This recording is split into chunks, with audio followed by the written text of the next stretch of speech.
জনজাতি অধ্যুষিত গ্রামগুলিতে দালাল চক্রে দৌরাত্ম্য নিয়ে সামনে এসেছে চাঞ্চল্যকর অভিযোগ। সরকারি পরিষেবা পাওয়ার আশায় সরল বিশ্বাসে এগিয়ে আসা পাহাড়ি মানুষের অসহায়তাকে পুঁজি করে এক শ্রেণীর দালাল দীর্ঘদিন ধরে প্রতারণা চালিয়ে যাচ্ছে, এমনই অভিযোগ উঠে আসছে রাজ্যের বিভিন্ন জনজাতি এলাকাগুলি থেকে।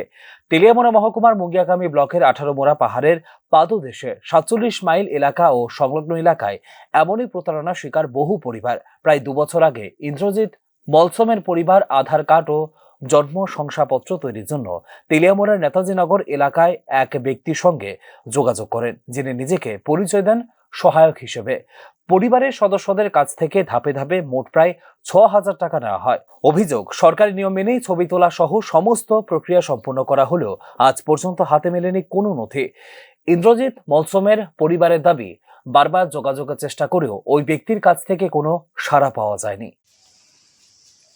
बारिश से पके आधार बनाई तो लग गया है अमी बनाते पारे কইছে এই কথা কইছি আর কি তাহলে টেকা তো পুরা 6,000 লাগবো কইছে তাহলে বানাই দিতে পারলে তো বানাও এই কথা কইছি আর কি। কয়জনের? দুইজনের। কি নাম?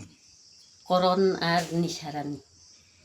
তো 6,000 যে নিছে অন বানাই দিছি নি? বানাই দিছি না। কতদিন হইছে? 2 বছর ওই কাছাকাছি হয়েছে। আপনারা গেছেন নি এর কাছে? 2বার 3বার গেছে, দেখা করতো কবে বানাই দিতে পারবো।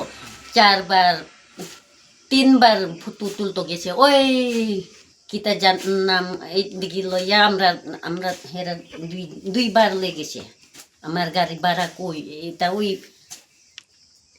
অতু দিয়া গেছে, আবার তারা প্রথম তার বাদ দিয়া আমরা লেগেছে আর কি।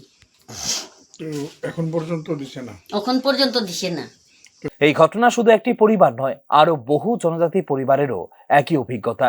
স্থানীয় বাসিন্দাদের অভিযোগ, এলাকায় একটি সক্রিয় দালাল চক্র দীর্ঘদিন ধরে সরকারি নথিপত্র তৈরির নামে টাকা হাতিয়ে নিচ্ছে সাধারণ মানুষের কাছ থেকে, অথচ প্রশাসনের দৃষ্টি আকর্ষণ করা সত্ত্বেও এখনো পর্যন্ত কোনো কার্যকর পদক্ষেপ নেওয়া হয়নি বলে অভিযোগ ভুক্তভোগীদের। ওই তেলমরা ওই ব্রিজ সামনে নিচে ওই বাইরের থাকে তারা অনেকজন তার কাছে কাস্টমার, অনেক মানুষরে ঠকাইয়া দেখা খাইছে। আমি দেখছি ডাইরেক্ট এরকম আর কি। ওই জনে ঠকাইছে। ওই যে আমার বাইগনি হেরার ওই যে বাসা বানাই দিব টেকা দো এই কথা কই হেরা ওই 1500 টাকা নি 2,000 নি দিছে। হেরারে ওই টেকা ঘুরাই দিছে না, জিঙাও না ওই এখানে দিয়া।